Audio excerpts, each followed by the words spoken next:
বাবা, ছোট বোন মনে হয় বড় বোনকে দেখতে এসছে।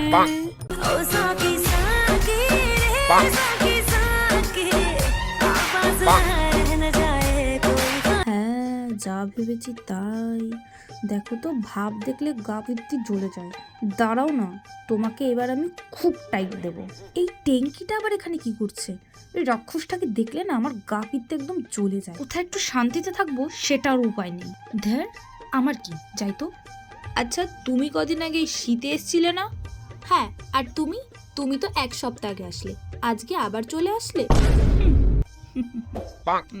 হ্যাঁ, আমার বাড়ি, আমি যখন খুশি তখন আসতে পারি। কিন্তু এত বেশি জিনিসপত্র দেখে তো মনে হচ্ছে তুমি থাকতে এসছো, বেড়াতে না।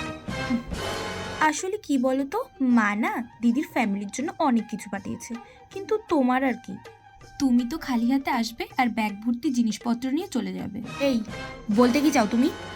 আরে তোমরা সবাই চলে এসছো? দিদি, কতদিন পর দেখলাম তোকে।